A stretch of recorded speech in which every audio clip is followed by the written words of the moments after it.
몇 년 전에 성령의 은사에 대해 강의를 한 적이 있습니다. 그때 한 분이 이렇게 물은 적이 있습니다.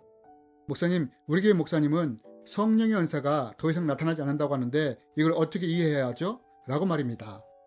여러분 이해에 대해서 어떻게 생각하십니까? 여러분, 사도 바울은 성령의 은사에 대해 이렇게 말했습니다. 어떤 사람은 성령으로 말미암아 지혜의 말씀을, 어떤 사람에게는 같은 성령을 따라 지식의 말씀을, 다른 사람에게는 같은 성령으로 믿음을, 어떤 사람에게는 한 성령으로 병 고치는 은사를, 어떤 사람에게는 능력 행함을, 어떤 사람에게는 예언함을, 어떤 사람에게는 영들 분별함을, 다른 사람에게는 각종 방언 말함을, 어떤 사람에게는 방언들 통변함을 주시나니. 여러분은 지금도 이런 성령의 은사가 나타난다고 생각하십니까? 아니면 나타나지 않는다고 생각하십니까?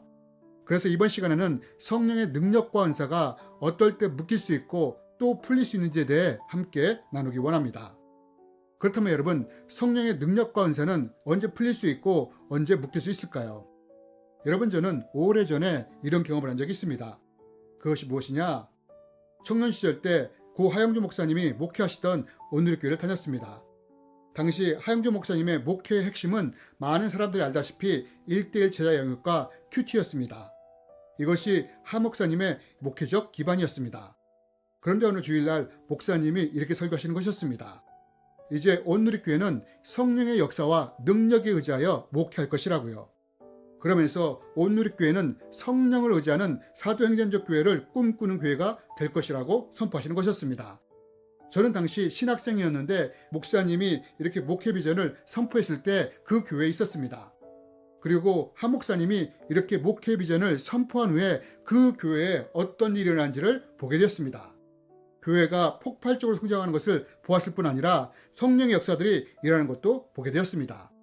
그리고 오랜 시간 후에 하용조 목사님이 직접 당시의 상황을 설명했던 말씀을 듣게 되었습니다. 당시 1:1 제자영역과 큐티를 기반으로 목회를 할 때는 비행기가 무겁게 날아가는 느낌이 있었습니다. 그러나 성령님의 능력과 역사를 의지할 때는 비행기가 가볍게 날아오는 것처럼 느껴졌습니다. 라고 말입니다. 여러분, 우리는 성령님의 능력과 은사를 풀 수도 있고 묶을 수도 있습니다. 그럼 여러분, 이 성령의 능력과 은사는 언제 풀리고 언제 묶을 수 있을까요?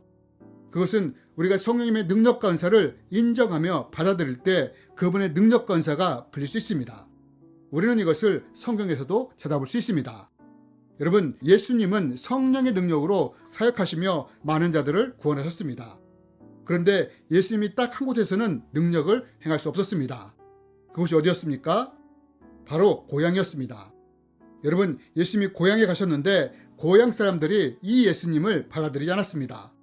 우리는 네가 마리아의 아들인 목수라는 것을 다 알고 있다 하면서 예수님을 배척하고 거부한 것입니다. 여러분, 이때 성경이 그 상황을 어떻게 설명합니까? 거기에서는 아무 권능도 행하실 수 없어 다만 소수의 병자에게 안수하여 고치실 뿐이었고 그들이 믿지 않음을 이상히 여기셨더라. 여러분, 성령의 능력이 언제 제한받는지 아십니까? 그것은 성령의 능력을 믿지 않고 받아들이지 않고 인정하지 않을 때 성령의 능력이 제한됩니다. 이런 이유로 예수님이 고향에서 역사하실 수 없었던 것입니다. 반대로 말하면 성령의 능력이나 은사는 우리가 인정하고 환영하며 받아들일 때 풀린다는 것입니다. 저는 고 하영조 목사님이 성령의 능력과 은사를 인정하고 환영하셨을 때 그 교회에 성령님의 역사가 어떻게 풀어지는지를 보았습니다. 그렇다면 또 우리가 어떻게 할 때 성령님의 능력과 은사가 풀어지게 될까요? 그것은 바로 우리가 거룩한 통로를 유지할 때 성령의 능력과 은사가 풀어질 수 있습니다. 저는 오래전에 교회를 개척하면서 이런 기도를 한 적이 있습니다. 하나님, 이 교회를 부흥시켜 주십시오. 또한 저에게 성령의 능력과 권능을 부어주십시오. 라고 말입니다. 이렇게 계속해서 기도하는데 어느 날 하나님의 감동으로 저에게 이렇게 물으시는 것이었습니다. 권 목사야, 너는 왜 교회가 부흥되기를 원하고 능력을 받기 원하느냐? 라고 말입니다. 저는 교회를 개척했으니 당연히 교회가 부흥되기를 원했고 성령의 능력과 은사가 있으면 교회가 더 잘 부흥될 것이라고 생각했기에 능력을 구한 것이었습니다. 그런데 하나님의 감동으로 저에게 이런 질문을 주셨을 때 곰곰이 생각하게 되었습니다. 그리고 그 이유가 무엇인지 분명하게 알게 되었습니다. 그것이 무엇이냐?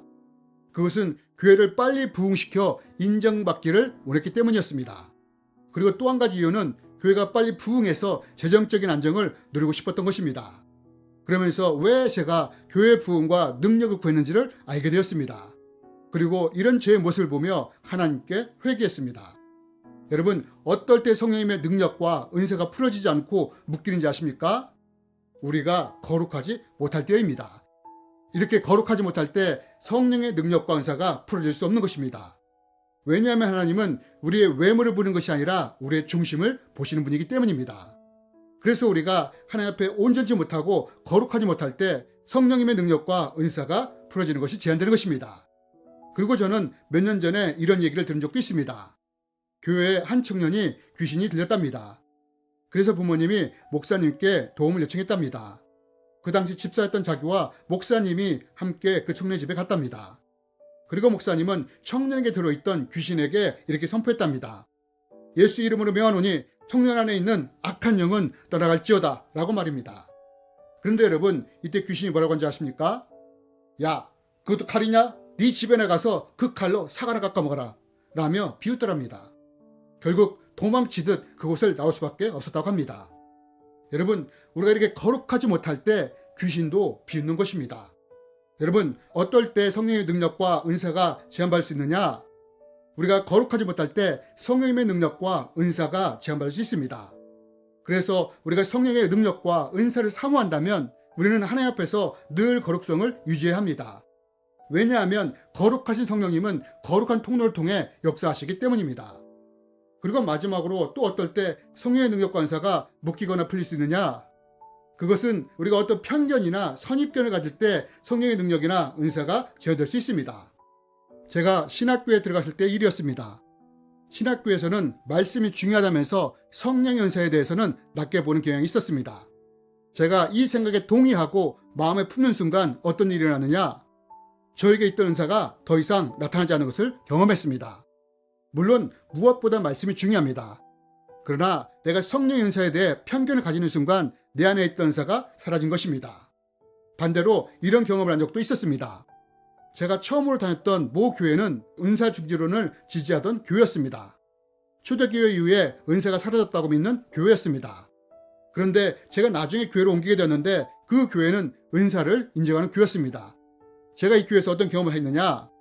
병원에서 디스크로 인해 수술을 해야 한다고 했는데 이 교회에서 병 고치는 은사로 제 디스크가 치유된 것입니다. 여러분, 성령의 능력과 은사가 언제 풀리고 묶일 수 있느냐? 그것은 내가 은사에 대해 어떤 생각과 태도를 가지느냐가 은사를 풀 수도 있고 묶을 수도 있다는 것입니다.